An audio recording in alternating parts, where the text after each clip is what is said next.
Vamos lá, a gente vai continuar a nossa caminhada a voz do silêncio, e hoje a gente vai, na verdade, dar uma navegada pelos versos. Normalmente a gente às vezes pega um verso só e desdobra bastante sobre ele, mas agora é uma sequência de versos que é interessante a gente ir caminhando e falando sobre eles. E se vocês sentirem vontade, interrompam a hora que vocês quiserem. Então eu vou colocar o verso, já vou colocar 2 vezes, porque sempre... Ué, errado.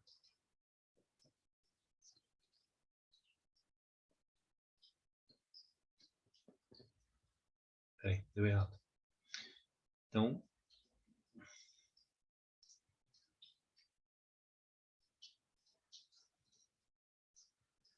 gente,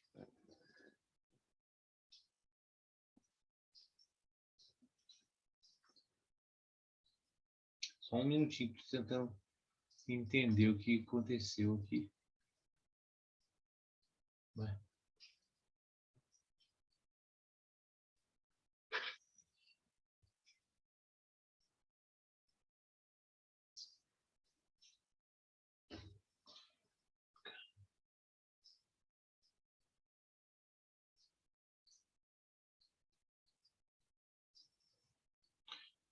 Não estou entendendo o que está acontecendo. Está aparecendo alguma coisa para vocês aí? Não. Tá aparecendo o seu desktop, Danilo. Meu computador? Né?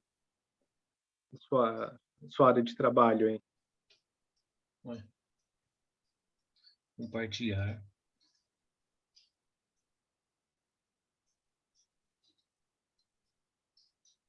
Eu vou fechar aqui, vamos ver. Tá, eu não estou conseguindo compartilhar, não sei porquê.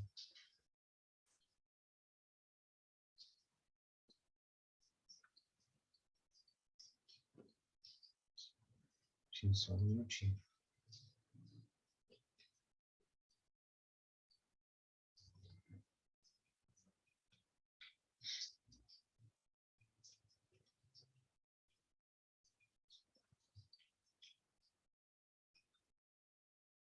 Deu alguma zica. E justo hoje que a gente vai dar uma lida geral nos versos, é importante que ele esteja aparecendo.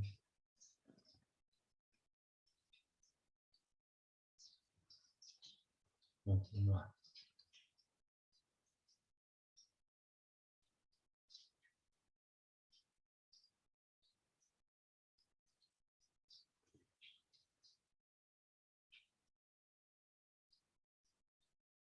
Coisa estranha.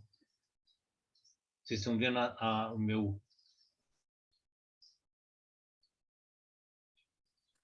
Não está aparecendo a tela inteira. Mas está aparecendo o meu computador. Agora está com os slides. Só que ele não está no modo de apresentação, mas está dando para ver os slides, sim. Agora tá?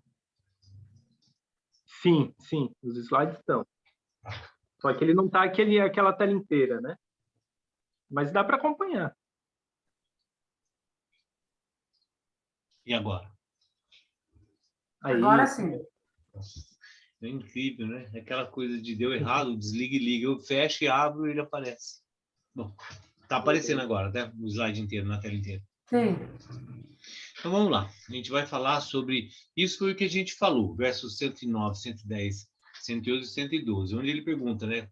O que eu faço para alcançar a sabedoria, o que eu faço para a perfeição, e aí o mestre responde, procure os caminhos, as sendas, fala sobre o caminho do coração, a doutrina do olho do coração, e termina falando assim, a ignorância é qual redoma fechada, sem ar, e a alma como um roxinol dentro dela. A ave canoura não pode mover uma pena, mas emudece, entorpece e morre de exaustão. E é interessante que, por coincidência, apesar de eu não acreditar muito em coincidência, mas tudo que a gente conversou muito no sábado, no curso, vai cair hoje de novo, que é exatamente essa conversa que a Lívia levantou, essa questão do conhecimento, da sala dos perigos, né? E ele vai enfatizar muito essa parte, né, do conhecimento em si, nesse grupo de versos agora.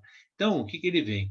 No verso 103, na continuidade, ele vai falar assim, mesmo a ignorância é preferível a erudição da cabeça sem sabedoria da alma para iluminar e guiar. Então, é exatamente o que a gente conversou bastante no sábado.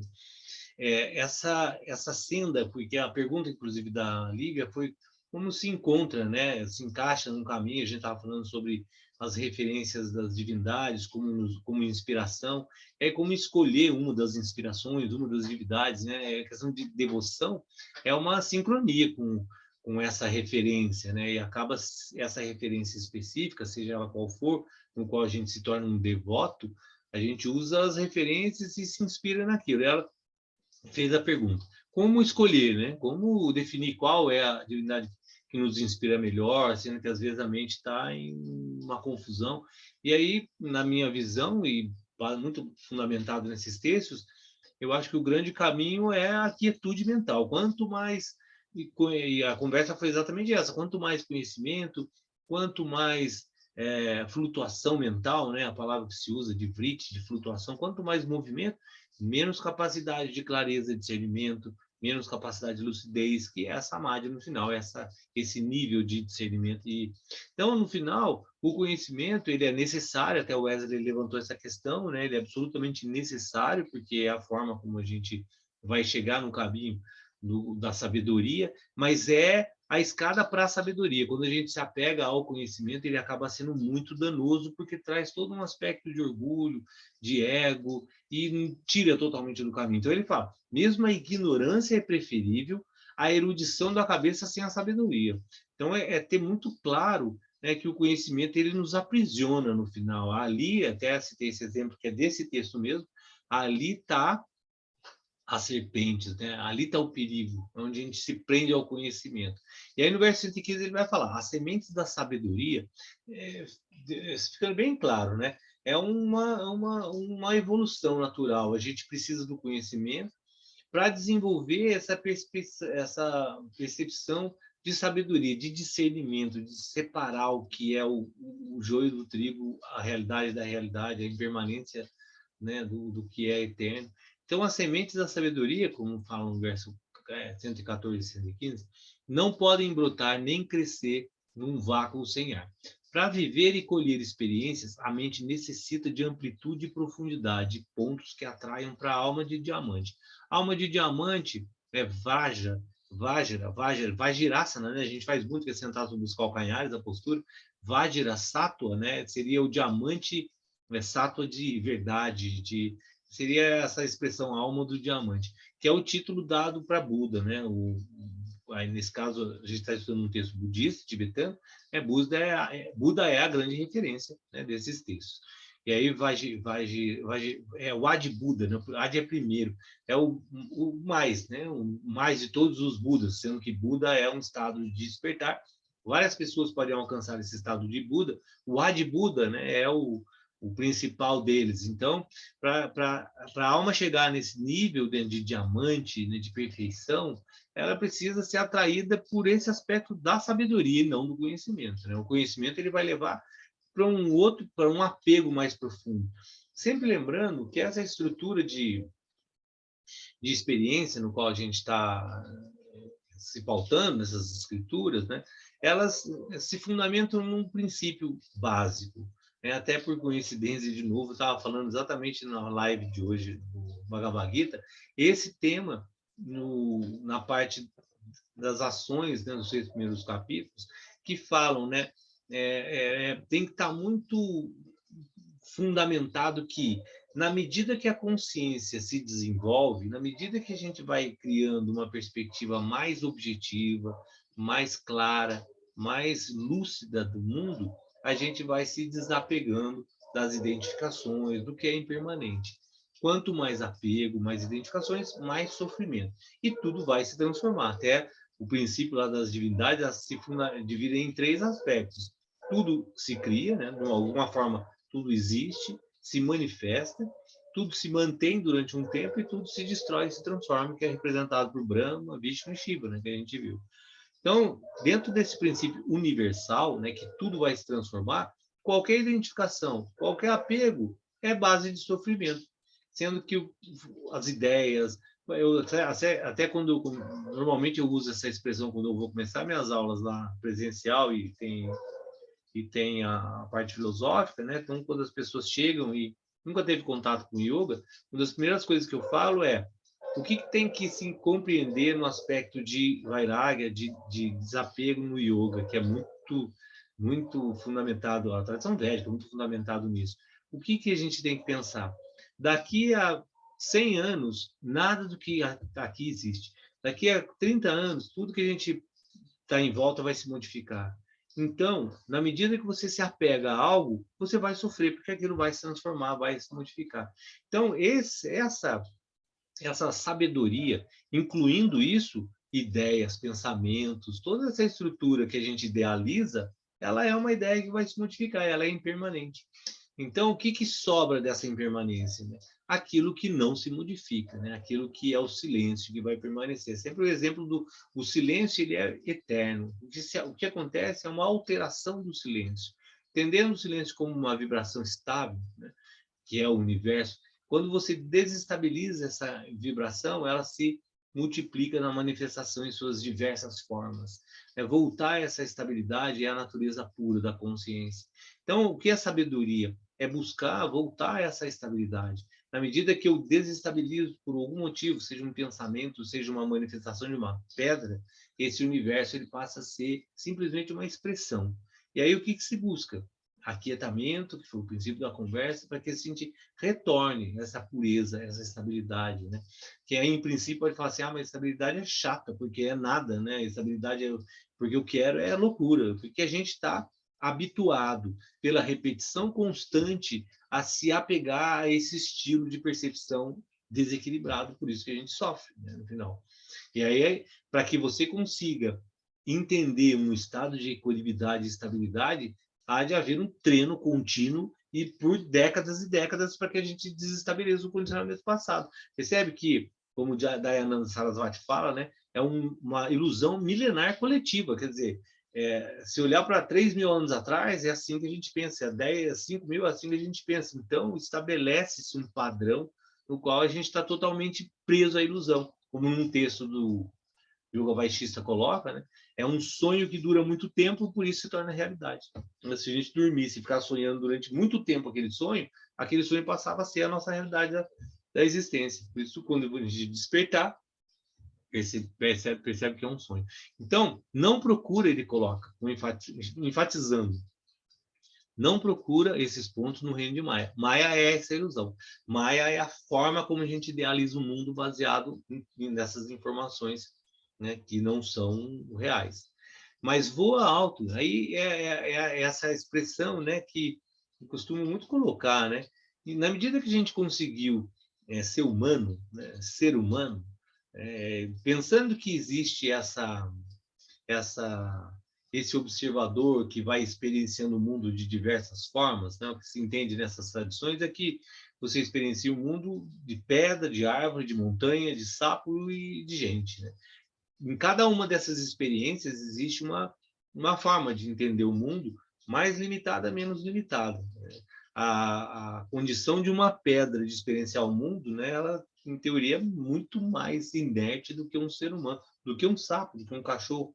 Quando você chega a ser humano, a gente desenvolve uma condição impressionante que é chamada de divindade, essa possibilidade de autoanálise, de sair desses condicionamentos.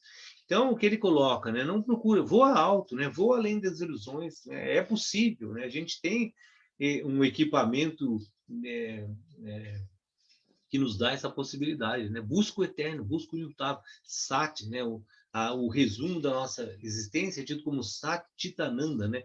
Sati, Chita é uma consciência, Sati que experiencia uma realidade, Sati é essa verdade, que busca a estabilidade, que é Ananda. Satitananda. Deus é Satitananda. Nós somos Satitananda. Tudo é Satitananda em termos de expressão, né, da consciência. Por quê? Porque a gente é uma consciência, se não for a consciência, não existe a realidade, né? Não existe o que é observado, se não existe uma consciência de observação. Então, a gente é Tita, consciência, mas a gente é essa Sati, essa verdade que está observando e criando a ilusão pela mente, e o que se busca é Ananda, que é essa experiência da estabilidade. Então, busca o eterno, busca o imutável, busca Sati, busca essa pureza, essa eliminação da fantasia. E aí, Desconfia das falsas insinuações da fantasia. Por quê? Né? Porque a gente observa o mundo, cria uma ideia do mundo, que é uma fantasia, e acredita nela. E acredita nela por um longo período. E todas as pessoas que estão próximas da gente observam o mundo com o mesmo equipamento, desenvolvem fantasias e acreditam e aí a gente fica preso nisso. E aí, na medida que esse é um ponto bem bacana de entender, tá? Na medida que a gente entende isso, não quer dizer que você vai negar a existência, que é fundamentada nisso. Então, o grande ponto de ação humana, né? Como agir? Que essa é a pergunta. Ah, tudo é fantasia, e daí? Né? Ah, fantasia, mas eu estou aqui. O que eu faço? E aí, o que os sábios colocam de uma forma muito interessante? Viva a sua fantasia como se você estivesse vivendo um sonho, porque você está nela, mas sem apego. Esse é o princípio de Vairagya, mas sem a identificação. E aí ele fala, desconfiando das falsas insinuações, pois a mente é um espelho que colhe pó enquanto reflete pó. Então, o que é a mente? Ela vai colhendo essas informações pelos sentidos e vai gerando uma idealização do mundo de acordo com essas informações. É um reflexo. Então, tudo que a gente vê no mundo é uma construção mental, um reflexo da mente, no qual a gente constrói. Por isso, essas percepções, né, se você... inclusive, eu estou lendo um livro de meditação, e Yoga Vasista também vale muito a pena ler, viu? Um livro que fala exatamente sobre um questionamento, né, mas por que um sofre, outro não sofre, então, né? Se tudo é uma idealização mental, por que todo mundo idealiza o mundo perfeito, todo mundo se sabe bem, né? Porque existe um condicionamento mental que dá a condição da pessoa refletir aquilo que ela tem dentro. Então, se você fizer uma análise um pouco mais profunda da estrutura mental, você vai ver que grande parte das coisas que você está vivendo é idealizado antes na mente. E é a condição no qual a sua mente está refletindo aquilo que já tem, seja dessa existência, seja de outra, seja influência sua, seja influência do ambiente ou das informações que você recebeu durante a vida. É colocado, né, na psicologia que até os 7 anos é muito importante, porque ali sua mente está relativamente limpa e aí você vai recebendo um grupo de informações que vão refletir em grande parte da sua existência, em níveis consciente e inconsciente às vezes. Então, às vezes a gente sofre porque a gente idealiza o sofrimento. Muitas das vezes a gente idealiza aquele processo no qual a gente está vivendo porque é a mente que cria. Existe uma passagem no Yoga Vasista que é muito, muito bonita, que ele fala exatamente uma coisa sobre o corpo. O corpo não é nada, o corpo é inerte. O corpo não sente dor, o corpo não sente sabor, o corpo é só um instrumento. É um instrumento que, no final, quem interpreta e dá as qualidades é a mente. O que deve se cuidar é da mente. Porque você pode comer sem sentir sabor, você pode comer distraído, nem está prestando atenção no que está comendo.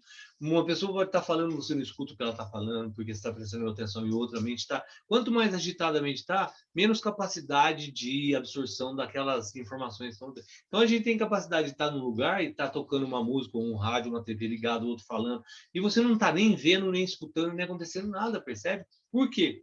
Porque é a mente que reflete isso, a mente é que vai construir toda essa visão de mundo. Então, o grande ponto a se trabalhar é o controle, estabilidade e a capacidade de objetividade, de equanimidade, de ver as coisas com lucidez, né? Com mente clara. Esse é o ponto fundamental que está nesse texto agora aí, né? Voa alto, voa além da ilusão, busca o eterno, né? Busca a realidade, sati. Desconfia das fantasias da mente, pois a mente vai criar fantasia. E é da característica da mente essa flutuação, essa variação é da natureza dela. Ela vai pegar a informação e vai criar e vai jogar rápida, de forma rápida. Então, se você não tiver atento a manter, né, mindfulness, né, essa presença, esse poder de observação, ela vai gerando e vai refletindo, e quando vê, você está vivenciando um mundo criado pela sua mente sem nenhum controle. Mas é um mundo criado pela sua mente. Não existe nada que você observe nesse mundo e não desenvolva que já não tenha uma informação prévia na sua mente. Não tem como existir. Até num filme Quem Somos Nós, é muito interessante que os caras entram numa ilha e aí os índios estão lá e eles vêm de barco. E vêm os outros barcos, né, no mar, e aí os navegadores lá que estão na ilha com os índios, eles olham e falam assim, olha os barcos lá chegando. E os índios olham e falam, não tem barco nenhum. Aí os caras falam, tá vindo lá o barco no mar. Eles falam, não tem barco. Por que isso, né, que mostra? Porque para os índios não existe barco, eles não têm essa referência na mente deles do que é um barco. Então, eles olharem aquela figura no mar distante, é outra coisa, não é nada, né?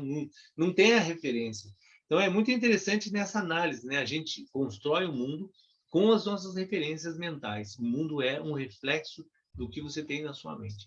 E aí ele fala, são necessárias as suaves brisas da sabedoria da alma, entendendo a alma, né? Esse observador que não se contamina com a mente. Então, a gente tem um aspecto de um observador que não é a mente, que não está contaminado com nada, não tem sofrimento, não tem nada. E aí, esse observador se identifica com o instrumento mental que cria o mundo, que se identifica com o corpo e aí sofre o que o corpo sofre. Porque ele está muito mais ligado àquela passagem que... Onde mesmo que eu vi isso, eu falei, enfim. É a passagem que na medida que a mente, né, foi no sábado mesmo, não se vê como objeto externo e se identifica com o objeto, que é o corpo, né? Eu não consigo me ver como o corpo não sou eu, né, como um objeto. Eu vejo o objeto do meu corpo como eu. E aí o que passa no corpo passa para minha mente, eu sinto e acabo sofrendo. E na verdade é só uma interação da mente com a identificação. Por isso, voltando, Vairagya é o processo natural da consciência que ela vai se desenvolvendo. Na medida que ela vai criando essa perspectiva, né, essa qualidade de percepção do mundo, ela vai se desvinculando do próprio corpo. E aí é o que chega aos níveis, né, e aí volta, né, ao ponto de novo desse texto, que o conhecimento sem sabedoria é melhor a ignorância. E daí você vai pegar alguns exemplos na Índia, por exemplo, de yogis, de fakir, que vai desenvolvendo uma qualidade tão profunda de controle mental e de desvínculo do corpo que ele deita no prego e não sente nada, que ele passa pelo fogo, que ele faz coisas no qual ele consegue cessar a identificação do corpo com a mente. O que um medicamento faz? Você está com uma dor na mão incrível, porque bateu, sei lá, cortou a mão, queimou e está doendo muito. Aí você toma um remédio. O que o remédio faz? Ele não tira o machucado. Ele não vai cessar aquela ferida. Ele vai interromper a ligação do seu cérebro com a dor. E aí você para de sentir dor. Então, na medida que você tem um medicamento que interrompe, né, a ligação, a identificação da mente com a dor, se você conseguir fazer isso sem nenhum artifício externo, você desliga. Você simplesmente corta a identificação da dor com o corpo. E aí você não sente a dor, como se você tivesse tomado um medicamento. Aí você sobe lá no prego. Só que se você não tem sabedoria, você usa isso para ganhar um trocado, de repente, de um visitante que está indo na Índia, percebe? Então é fundamental. A cabeça, quando ele coloca no verso anterior, né? A erudição na cabeça sem sabedoria é preferível à ignorância. E aí, terminando esse texto 115, ele fala: são necessárias brisas suaves da alma para limpar o pó das ilusões. Enquanto a gente está preso na ilusão, é isso que a gente vai viver. E quando a gente começa a limpar essa lente aí da mente que está suja, né, com toda essa informação, a gente vai começando a buscar mais clareza, mais lucidez. E aí ele termina falando, procura ao principiante, né, que é o discípulo, fundir a tua mente e a alma. E eu voltando ao livro que eu estou lendo da meditação, que complementa vários outros livros, que no final, né, o que é meditação? Meditação é fundir, dentro da tradição védica, meditação é fundir a mente com a alma. É isso, é trazer a mente e fundir com a alma e fazer com que os dois trabalhem juntos. Fazer com que a alma utilize a mente. Enquanto a mente está sozinha lá, criando o mundo e fazendo todas as artimanhas dela, né, a gente está sofrendo. Na hora que você pega a mente, limpa ela e consegue, então, a alma usar a mente de forma clara, né, termina o seu sofrimento. Esse é o princípio fundamental de levar a mente a um estado meditativo, de clareza, né, de observar as coisas com muita lucidez, e aí não tem mais ilusão. Esse é o ponto fundamental desse verso. E aí o próximo verso, não sei se a gente dá uma parada aqui ou se a gente continua. Próximo verso, foge da ignorância e da ilusão, que é exatamente isso, reforçando isso. Né? Vira o rosto às decepções do mundo, desconfia dos teus sentidos. Ele está desdobrando o que a gente falou. Né? Não adianta ele ficar sofrendo, né, com o mundo é como é. O grande ponto buscado, né, que é muito interessante também, porque quando a gente fala assim, trabalhar a mente, se livrar do sofrimento, cria-se uma falta ideia ilusória também, né? Por isso é muito texto fundamentado da ilusão, de que a vida de um grande yogi seria tudo dar certo. Eu não sofro porque tudo dá certo. Não é, né? A ideia é, na medida que você gera uma desidentificação, um desapego, né, sobre as identificações que a gente tem, a ideia é que, independente do que aconteça, você mantenha a sua mente estável. Então, o mundo ele vai ser sempre como é. A ideia é que você caia numa guerra, né, na Síria, e mantenha a sua mente clara, estável e equânime, vivendo um mundo objetivo. Essa é a ideia. E não que o mundo se torne uma maravilha. Não que o mundo não vai ter mais guerra, não vai ter mais violência, não vai ter mais nada, porque o mundo é como é. Essa é a lucidez, é a clareza. Entender o mundo como é e manter a mente num nível de estabilidade, sem envolvimento com esse mundo externo. Então, vira o rosto para as decepções. O mundo é como ele é, não vai mudar, as coisas vão acontecer como tem que acontecer. A grande mudança está interna, está na forma como você controla os seus sentidos e a sua mente. E aí desconfia, porque os sentidos vão estar sempre buscando prazer. Né? Essa é a estrutura animal. Né? O animal está buscando prazer, está buscando externalizar a vida através dos sentidos, mas isso é falso, e aí ele volta, né? Mas dentro do teu corpo, o santuário das suas sensações, busca no impessoal, alma eterna, que é tido o verdadeiro alma, que é uma alusão à alma, né? E tendo procurado fora, que é o mundo nosso, sempre externalizando, volta para dentro. Tu é um Buda. Terminando que nós somos esse ser com a capacidade de despertar. Né? A gente não desperta porque a gente não tem o controle sobre a situação nessa existência. Por isso são várias. Por isso é a ideia de samsara. Samsara é um sistema contínuo de repetição que até a gente vai conseguindo aos poucos elevando a nossa percepção de consciência e tendo cada vez mais controle sobre o sistema. Percebe que numa visão mais prática, né, mais do dia a dia, né, quanto mais isso vai se introspectando, quanto mais esse treinamento físico e mental é desenvolvido, menos sofrimento. É isso, né? A gente tem que guardar isso como essência. Eu não quero sofrer.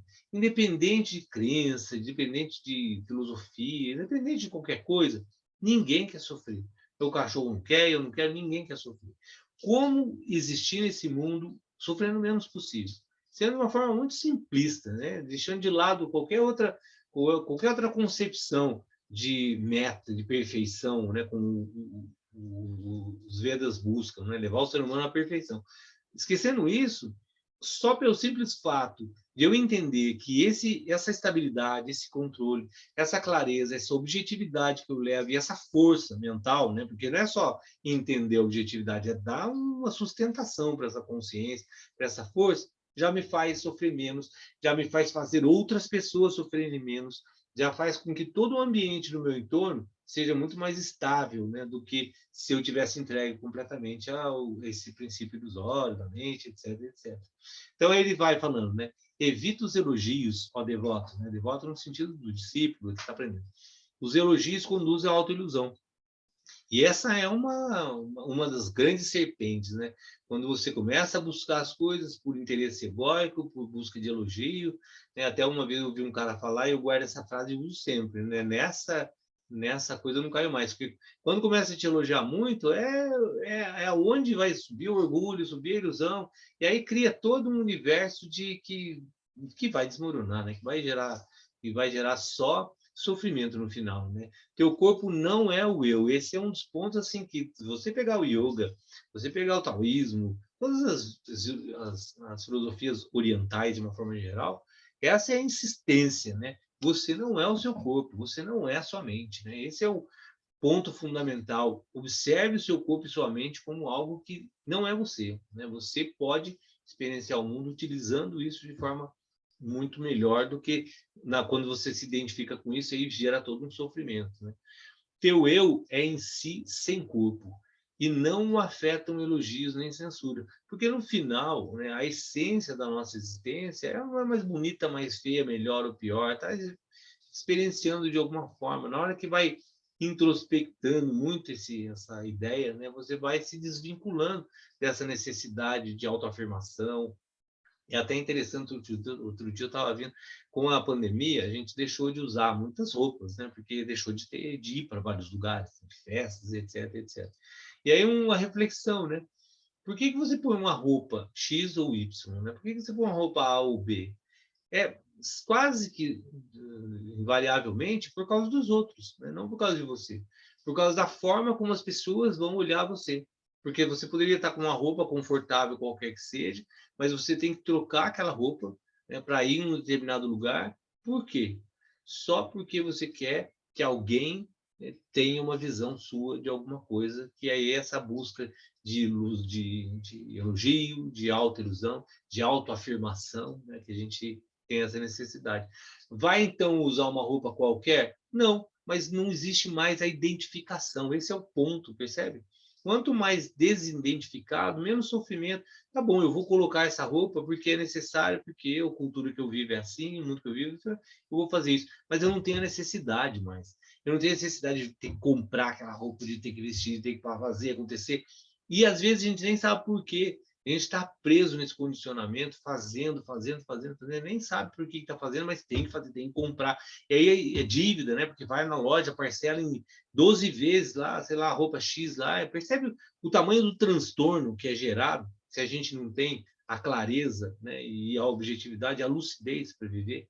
E aí ele continua: o autoconhecimento, convencimento, discípulo, assemelha-se a uma elevada torre, o qual subiu um louco soberbo e ali senta em orgulhosa solidão, despercebido por todos, menos de si próprio. Porque no final, toda essa torre que ele coloca aí como alusão, vai subindo esse autoconvencimento. Eu tenho que fazer, eu tenho que levar, eu tenho que ter a roupa dele. No final, você está sozinho lá, né? E ninguém está nem ligando para a roupa que você está, mas você está extremamente preocupado, por isso que é menos de si próprio, né? Eu sinto lá em orgulho com $1 milhão. Eu lembro disso porque eu trabalhei com comunicação durante muitos anos, 24 anos da minha vida, né? Tive agência de propaganda, e propaganda é o extremo disso tudo que eu estou falando, o contrário, por isso que eu larguei, né, de criar essa ilusão, essas falsas necessidades, né, de criar tudo isso. Então, eu lembro que, às vezes, eu ia numa reunião e aí a minha calça custava X, a minha caneta custava X vezes 10, o meu sapato custava não sei quanto, a minha calça, aí, às vezes eu ia com um amigo na reunião, isso é verdade, tá? Uma vez eu estava com um amigo numa reunião e ele levava 2 sapatos, um italiano de, sei lá, $1.000 lá e o outro comum. Então, quando ele ia sair do carro, né, e ir num lugar que não precisava, ele punha o sapato comum. Aí ele voltava no carro. Quando ia para a reunião, ele trocava o sapato para colocar o couro alemão, italiano, sei lá de onde que era caríssimo. Olha que loucura, gente. Uma pessoa sair com 2 sapatos, um para sair na rua e sujar e o outro para ir para a reunião. Por quê, né? Porque esse autoconvencimento, né, de que preciso, esse orgulho, essa ilusão, que leva ao extremo sofrimento. Gastar uma grana para ter um sapato para poder... Para quê? Para que a pessoa olhe em você, né, e você cria essa autoilusão de que é necessário. Então, a falsa erudição, né, no 119, ele fala, é rejeitada pelos sábios. Porque é isso, né? É esse conhecimento que nos aprisiona ao invés de nos libertar, né? Que não está fundamentado na sabedoria, está fundamentado. Outra coisa, né? Esse mesma pessoa que estava do sapato, ele tinha um relógio Rolex, que custava $15 mil o relógio. E eu olhava o relógio do cara, era um relógio de ponteiro. Nossa, caríssimo. Quer dizer, esse conhecimento de que aquele relógio custa, não sei o quê, totalmente inútil, né? Totalmente desnecessário, né? Porque quem não sabe o relógio tanto faz, mas quem sabe valoriza, enfim. E aí espalhados aos ventos pela boa lei, cuja roda gira para todos humildes e soberbos. E aí ele fala, a doutrina do olho é para a multidão, que é essa, que é o conhecimento externo, que é o dos sentidos, que é essa construção do mundo através das informações necessárias. Mas a gente não pode se perder dessa doutrina. Aí ele fala, a doutrina do olho é para a multidão, para todo mundo. Todo mundo está preso a essa doutrina, a esse conhecimento. Não tem como escapar. A doutrina do coração é para a consciência que começa a observar isso. Então, não sei se fica muito claro, né? A gente tem a doutrina do olho que é estabelecida como esse conhecimento dos sentidos que nos traz informação. O mundo é isso. Não tem como. Por isso é para a multidão, não é no sentido de colocar menos, né? É a multidão no sentido que é o mundo. O mundo é assim. A doutrina do coração é colocada para os eleitos porque é quando você consegue perceber que isso é um aspecto ilusório e começa a desenvolver uma sabedoria. E aí, voltando, vai precisar usar? Talvez sim, mas usa com qualidade, com discernimento, com lucidez, com clareza. Isso não vai te aprisionar, né? Vai ser viver como a gente tem que viver, né? Não tem como a gente escapar e querer ser sei lá, o mendigo, e não é. A gente tem que viver dentro da nossa existência cultural, etc. Mas sem a prisão, né? Sem com que isso nos encaixote de uma forma lá no começo, quando ele fala do passarinho preso na gaiola, do conhecimento. Os primeiros repetem orgulhosos. Veja, eu sei que é essa estrutura de orgulho, essa pirâmide de conhecimento, onde a própria Índia, né, caiu no próprio buraco de Brahmani, que é o Brahmani, as caças, que a gente conversou também sobre isso, né, no sábado, talvez, as caças, o domínio, tudo isso vejam, eu sei. Os humildes, né, têm os sábios, né, vão colocar assim eu vi, que é uma coisa fundamental da tradição védica, né? Essa transferência, esse respeito ao sábio que transfere conhecimento, que vai passando, que é chamado de parampara. Essa linha de transferir conhecimento, né? E no final, muitas vezes a pessoa fala, a própria Nádia, né, comentou sábado, que eu não sei nada, eu sempre brinco, e não brinco, na verdade é real, eu sou um entregador de carta, né? Eu recebi essa informação de alguém, tento receber de uma forma mais pura possível e passar da forma mais pura possível. Então, nada desse conhecimento, qualquer que seja, é meu, eu desenvolvi, não tem nada disso, é simplesmente um conhecimento passado, assim eu ouvi, né? E assim eu estou tentando passar. E aí você reúne diversas literaturas para tentar ouvir de vários lugares, né? E tentar aplicar isso na vida da gente. Esse não sei nada, né? Não é meu, nada disso é meu, né? Nada é de ninguém, o conhecimento não é de ninguém. Vou fazer uma pequena pausa aqui, que são 8h15, porque esse texto ele vai se discorrendo. A grande peneiradora é a doutrina do coração. Então, por isso que eu falei que agora não é pegar um parágrafo e falar muito sobre ele, porque ele vai discorrendo sobre esse assunto, né? Mas como são 8h15, deixa eu dar uma parada aqui para ver se vocês querem fazer algum comentário, senão é muita falação também. Falem aí, gente. Danilo, eu até anotei aqui para não esquecer, conforme você foi falando, quando você começou a falar da parte do conhecimento, né, que o conhecimento até, se eu pegar o conhecimento, ele pode ser muito danoso, aprisiona e tudo mais, me remeteu a Eva, aquela história, né, que algumas pessoas interpretam assim, outras não, né, que a Eva comeu a Eva do maçã, né, Adão. isso, da Bíblia. Exatamente. Aí, então, assim, ela perdeu o paraíso porque ela comeu a maçã e muita gente fala que era o fruto do conhecimento. Exatamente. Né? Então, tem essa analogia. Outras pessoas assim, interpretam de outra forma, mas eu já vi assim. Eu já vi também. Eu acho que é basicamente isso, né? E no final eu tenho essa interpretação, eu acho que é a mais correta, porque ela tem essa visão da árvore do conhecimento, oferecendo conhecimento, a entrega ao prazer, né? Que na medida que ela come o fruto, ela está buscando o prazer externo e aí perdeu o paraíso. Na medida que ela externaliza e busca prazeres dos sentidos, e a serpente, que é tido como conhecimento, né? A serpente é o símbolo do conhecimento. Ela vai lá e seduz, e na medida que entregou a sedução, acabou o paraíso, acabou a estabilidade. É exatamente uma tradução alegórica da Bíblia, da mesma coisa que a gente está falando, né? De uma outra forma, mas da mesma coisa.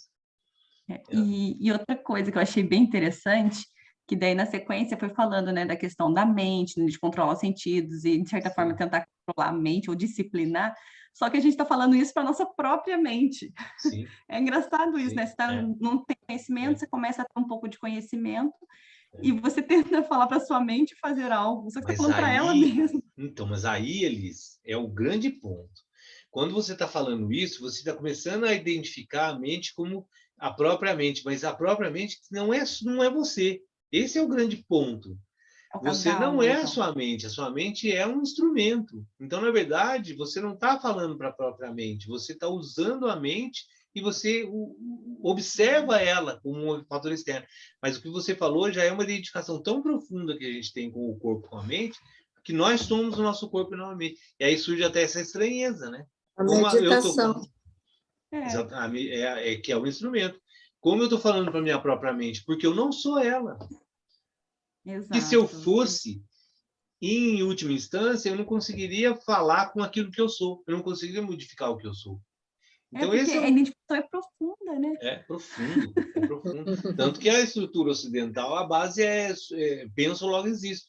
Na verdade, é o extremismo do racionalismo, né? Da lógica. Nós somos um ser racional e nós somos a mente. Não tem a mente, nós não somos nada. Não tem essa visão, né? Hoje até tem, não tem essa visão de que eu não sou a minha lógica, eu não sou o raciocínio, eu utilizo dele para poder experienciar esse mundo, eu utilizo a mente. Esse é o grande ponto do yoga, né? Por isso o cara sobe no prego, por isso ele faz as coisas, porque na hora que ele corta esse vínculo com o corpo e com a mente, ele começa a desenvolver um treinamento de controle sobre tudo isso. E aí ele não sente dor. Agora, você pega um... Pode falar. Não, e tanto que a gente não é a nossa mente, se for pensar, agora você foi falando, foi caindo algumas coisas aqui, que quando tem algum tipo de doença neural, alguma coisa que está, consegue, você perde noção de tempo, essas coisas, mas você continua existindo, né? Sim, sim, Então, assim... exatamente, exatamente. Exatamente, que é essa ideia no qual, na hora que você se identifica com o corpo, e essa é aquela coisa, até uma meditação que a gente fez, budista, sobre a análise da dor, não sei se você lembra. Essa é uma do Sadhguru, eu não sou no corpo, eu sou minha mente. Mas a gente fez uma budista, que era a análise da dor, onde a dor é uma coisa, o sofrimento é outra. Quando você pode entender a dor sobre dois aspectos, a dor física que existe, e a forma como você interage com ela, que é outra coisa completamente diferente. É muito interessante isso, né? Porque na hora que você percebe que você não é o seu corpo, né? E é a questão do remédio. Se gera uma dor no seu corpo, você está identificado profundamente, você vai ficar chorando, rolando, não consigo viver com essa dor. Se você estabelece uma relação com ela, vai modificar todo o processo. Você assistiu um filme que o cara fica 17, alguém me lembra, por favor. Não sei se é 17 horas, ou não sei o que o cara se prende numa fenda, numa terra, que é um filme real. O filme é isso, não sei quantas horas, e o cara fica lá. Vocês já viram isso? É um filme que concorreu até Oscar. Parece que é 72 horas, né? Algumas horas. Ele cai numa fenda, é um montanhista, ele cai numa fenda e fica lá. Né? E o filme é exatamente... Eu acho que eu já sei com que é. Vale a pena. Acho que ele machuca o braço, uma coisa assim. Exatamente. Ele corta a perna. No final ele tem que cortar a perna, né? E o filme inteiro é esse desenvolvimento da relação dele com a situação que ele está, com a dor, enfim, com o que ele está vivendo. Na medida que a gente consegue desenvolver cada vez... E como se desenvolve isso? Treino. Treino, repetição. Uma repetição contrária. Eu sou Nelson, sacudidos pelo vento, então, nossa, Vou te falar. verdade. Danilo, quando fala aí nos versos, o eu que reencarna é o homem verdadeiro, alguma coisa assim, né? Exatamente. E isso quer dizer que é a nossa essência que está reencarnando, né? O homem verdadeiro é a nossa essência, né? Exatamente. Que é esse aspecto da consciência pura que está experienciando o mundo por esse ponto específico que é o nosso corpo. Ele não se modifica. Até quando o Wesley colocou no sábado, né, essa visão do impersonalismo, que também cai nesse ponto da alma, né? Da individualidade da alma ou não. As visões impersonalistas, elas também veem a alma como uma não personalidade, no qual a gente tem uma dificuldade imensa também de entender isso, né? Significa o quê? Esse eu, né, que permeia essa existência, no final ele é eu porque ele é visto como uma individualidade ilusória. Porque no final é uma consciência única que permeia todos os seres que não têm individualidade. Mas a gente se apega tanto que a gente quer, você vê, né? A gente desenvolve uma estrutura de que quando você morre, você encontra os parentes, você retorna, porque a gente não quer se desfazer da individualidade, né? A gente é apegado profundamente a essa constituição individual. Então, mesmo eu sendo alma, eu continuo vendo a vida de forma individual. Eu sou alma, mas sou eu. Você vê que não tem cabimento nenhum, né? Na medida que você se desvincula de uma visão individualista, essa essência vai se continuar Danilo. Não tem sentido nenhum nisso, né? Mas eu quero que seja, eu quero experimentar. Agora, a ideia de que essa experiência que eu vivi, ela fique num determinado, ela perdure, é totalmente diferente da individualidade minha. Sim. Fica claro? Sim. Eu tenho uma experiência, essa experiência continua, mas não sou eu, né? Não é a minha personalidade, né? Essa experiência que ela vai se desdobrando pela lei de causa e efeito. É uma coisa que gera outra, que gera outra, que gera outra, que gera outra, e essa coisa tem uma ligação. Essa consequência tem uma ligação, mas não a personalidade. Danilo, eu achei... Opa, desculpa, pode ir. Não, pode falar. Eu ia falar que eu achei interessante essa colocação, porque, assim, para mim é muito fácil conceber sei lá, a inexistência, por exemplo, de Deus, né? Pensar que não existe. Agora, pensar que eu não existo é muito complexo. Então, Difícil. realmente esse parece ser um Nossa, é verdade. grande problema, né? Esse apego que a gente tem, né? Por Nossa, quê, né? Não Porque tinha é muito pensado mais nisso fácil, ainda. porque é muito mais fácil você analisar sempre como está naquele texto lá. A Uhum. gente se vê o objeto não como a gente se vê como objeto externo, não consegue ver. Eu me identifico tanto que eu não vejo o objeto. Agora, Deus eu consigo ver como outra coisa. Essa é a visão dualista que briga com a visão impersonalista. Mas eu não consigo me ver como parte disso, consciência. E essa é a experiência, Ezra, de quando é falado que Deus está em todo mundo, é Paramatma, a centelha divina, porque no final é uma coisa só. No fim de toda essa conversa, a estratificação de tudo não existe separação, né? Não existe uma e outra. É tudo uma grande inteligência experienciando o mundo de diversas formas. Que quando gera individualidade, gera separação, gera todo esse princípio de ego. E aí a gente se apega. Percebe que é uma estrutura assim, até simples, cara. É difícil falar que é simples, porque... mas não é. Complicado, Uma não é nada inteligência. simples. Não, mas se você pensar no conceito, né? É uma inteligência, o universo é uma inteligência, que está experienciando de vários pontos essa inteligência permeando, que nesse ponto, por algum motivo, ele se vê como individualidade. E aí separa desse conceito.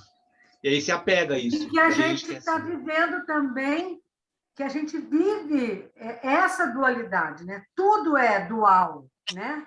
É o É a branco, o forma como a preto. mente vê o mundo. Exato. E aí é muito é uma difícil. ilusão. Né? Nossa Na hora que você Senhora. se apega à mente, como ele estava falando, se apega à mente ao corpo, e perdura isso, e aí, quando o sábio fala, né? Quando o sonho dura muito tempo, vira realidade, na hora que você fica muito tempo e várias situações, se torna uma realidade. E aí você se apega à realidade. E aí você sofre porque você não quer se desvincular dela. E traz para um universo mais simples. Quando você compra uma coisa e você gosta muito daquilo, você se apega àquilo. Quando aquilo some, você sofre. Você não quer se desapegar de jeito nenhum. Que é a zona de conforto, né? Você alcança uma coisa e fala assim, é a famosa frase, tá ruim, mas tá bom. Você se apega a uma situação, você não quer sair daquela situação, você não sabe se o outro é melhor ou pior, você quer ficar ali. E aí, quanto mais apego, mais você se identifica, mais aquilo se torna uma realidade. É simples, gente. Pega essas pessoas que moram em área agora na chuva, que moram em área de risco, e sabe, tá a um ponto de desabar e morrer todo mundo, mas eu não quero sair daqui. Aqui é a minha casa, aqui eu estou. Prefiro morrer debaixo da lama do que sair daqui, porque eu não sei para onde eu vou. Eu não tenho uma ideia do que possa acontecer na minha vida. Pode ser muito pior que aqui. Então, percebe? Essas são as estruturas que a mente faz em todas as situações, na casa, na boneca, no marido, no carro, no emprego. Tudo a gente vai se apegando, desenvolvendo e acreditando que aquilo é real e pronto, acabou. Sadhguru, Danilo, pode falar. mas esse apego não significa medo? Não Sim, seria um também. medo? Sim, sim. Não seria nem um apego, é um medo da O mudança, primeiro é o medo apego, do... depois é o medo que vai gerar de uma situação que você não sabe, e a gente quer ter controle de uma coisa que não tem. E aí o grande ponto, né, voltando, que eu acho que é muito importante frisar isso, né, porque senão começa a virar uma conversa abstrata, porque eu fujo muito disso. Né? A gente vai falar, mas desapego, tudo é uma ilusão. Não, né? Entende que isso está em todos os textos, inclusive nesse que a gente viu agora. Na hora que você identifica isso, não quer dizer que eu vou abandonar minha vida, então eu vou sair para o mundo e falar tudo é uma ilusão e largar a mão de tudo. Não, eu entendo a vida e vivo ela sem identificação. Isso é lucidez, isso é samadhi. Porque amanhã, se não acontecer diferente, eu sei, está tudo certo. E aí, se eu não sei isso, eu sofro muito. Esse é o ponto. Né? Esse é o ponto. Quanto mais apego, mais sofrimento. Quanto mais identificação, mais sofrimento. E o sofrimento perdura. Você perde alguma coisa que você gosta muito, você demora anos para se libertar daquele sofrimento. Sendo que se você tem clareza, né, lucidez disso, perdeu, ganhou, ganhou, tá tudo certo. Não quer dizer que eu não viva isso. Então não quer dizer que eu não compre uma roupa amanhã para ir, porque o mundo é isso e pronto, acabou. Agora, se eu gasto energia, se eu sofro para comprar, se eu tenho, não posso perder, aí percebe que muda toda a perspectiva. Esse é o grande trabalho, gente, a ação desinteressada. Esse eu acho que é o fruto final de tudo que a gente está fazendo aqui, de estudo, de prática, de treino mental, que quer que seja. É conseguir entrar nessa fluência, né? Sair dessa viagem. E aí tá tudo certo. Danilo, Pode falar. Você sempre fala nas aulas, né, essa questão de que a raiz do sofrimento é porque a gente se apega a coisas impermanentes, Sim. certo? E isso, assim, leva um tempo, mas a gente vai começando a guardar. Mesmo que se você não E guardar, eu você vai fico com essa morrer. frase na cabeça. Eu fico com essa frase na cabeça e eu vi isso muito nítido no final de semana. Minha filha fazendo um castelinho de cartas e a minha sobrinha correndo ali por perto.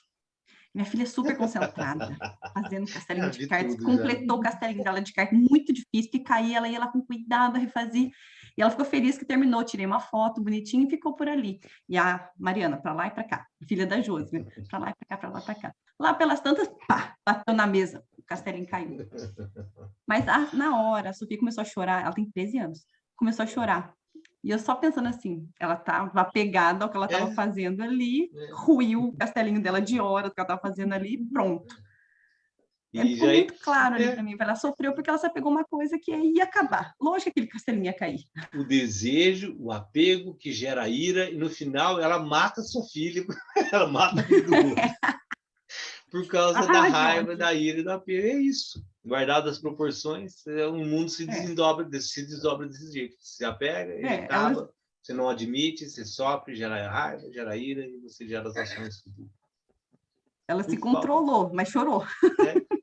E porque o motivo não era tão grande. Agora, troca o castelo por algo mais importante. Troca o castelo por uma pessoa.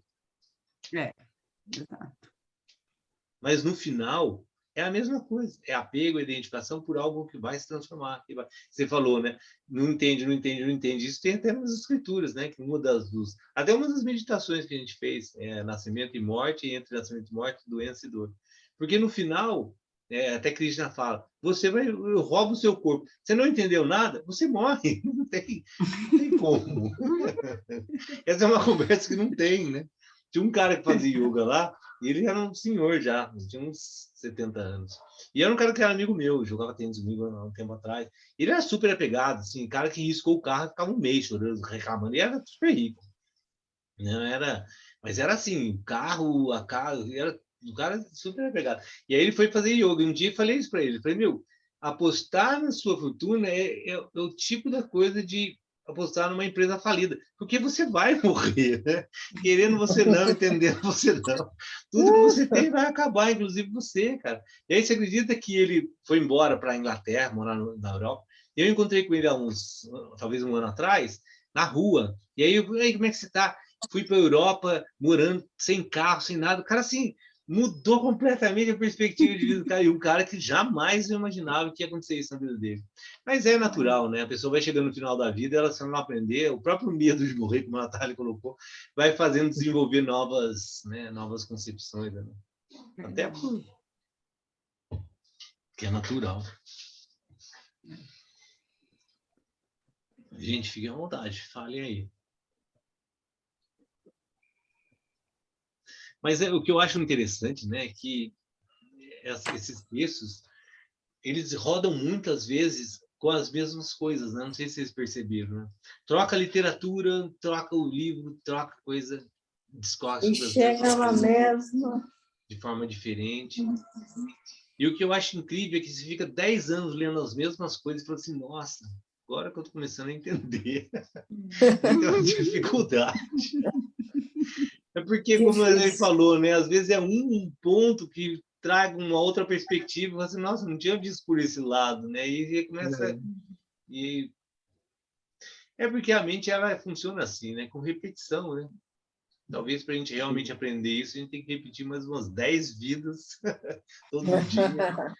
Aí entende. E mais um tanto para a gente botar em prática, né? Que aí a gente entende. E aí... Porque o botar em prática é estar atento todo dia, né? 1 milhão de vezes a mente voa, 1 milhão de vezes você traz ela para o lugar de novo. E é muito difícil, né? Porque deu bobeira, você está identificado com a tristeza, com o autovitimismo, com a coisa, e já está tudo bem. É aquela zona de conforto, né? É mais fácil eu ficar me vitimizando, o mundo, política, o país, do que eu admitir que eu sou responsável por mim. Né? Eu crio todo esse sofrimento. E a gente tem um agravante, né? Que a gente cresce no meio de um grande ruído, né? A gente não sabe o que é ter a mente tranquila, a gente nunca soube, né? porque a gente já nasce influenciado por um monte de coisa, né? Então, acho que essa é a grande dificuldade, né, de limpar esse pó aí do espelho, né? Exatamente. Isso é uma colocação que o Dalai Lama fala, que é muito interessante. O princípio fundamental da meditação é você treinar, treinar, treinar, até você chegar e descobrir e falar assim, nossa, essa é a minha natureza.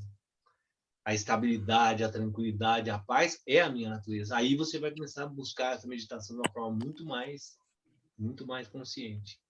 Porque enquanto é dificuldade, é complicado, né? Eu vejo isso direto nas aulas, em todo mundo, né? Nossa, a pessoa senta e fala, mas eu não consigo ficar sentado. Como assim? Então sai andando, né? Vai andar, vamos dizer. Porque as pessoas têm isso como um orgulho, às vezes, né? Ah, eu não consigo ficar parado, não consigo ficar sentado. Então, sinto muito, né? Boa sorte na sua vida. Mas é enquanto isso mesmo, as pessoas ficam com essa, né? Eu sou muito agitada e nada. E tem orgulho disso. Enquanto ela não conseguir entender que a natureza existencial é paz, é estabilidade, ela jamais vai buscar isso. Porque, como o Wesley colocou, a cultura no entorno empurra a pessoa para agir, fazer acontecer, né? Tem que agir todo dia, tem que fazer, tem que assobiar. Você vê que as pessoas, quando elas param, tremem a perna, assobia, estala dedo, ela não consegue parar. Ela tem que gerar alguma ação para poder se sentir útil, talvez. Dentro da ilusão, né, que ela vive, que ela tá. E como o Wesley falou, né? A cultura no entorno celebra isso, né? Fazer o tempo todo, né? E aí, quando ela encontra esse princípio de paz, de estabilidade, né? Que é o mote de uma das questões da meditação, que quando você percebe que você está sozinho, sem nada, sem tudo, e está em paz e está feliz, essa é a grande busca. Aí você começa a tentar reverter esse processo de loucura e buscar mais essa quietude, né? E aí, no final, o grande problema, e aí está naquele texto lá, quando o conhecimento não está com a sabedoria, melhor ser ignorante. Porque quando você pega... achei muito lindo esse texto. Porque quando você pega a meditação e utiliza para encontrar quietude, e você percebe que a quietude te dá mais capacidade de... Aí você usa o processo totalmente inverso, que é o que os americanos usam mindfulness.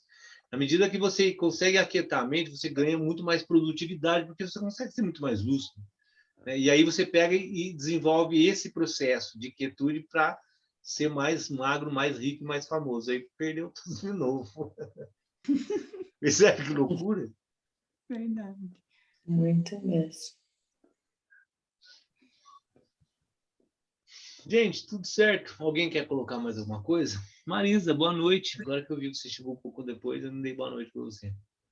Eu só quero dizer que eu ainda não consegui me entender com a minha dor e com a minha mente. Então, Cori, mas faça esse exercício. Faça esse exercício. Você está com a oportunidade, entenda isso. Você ganhou uma oportunidade de ter quebrado o pulso. Olha eu falando que não é comigo, né?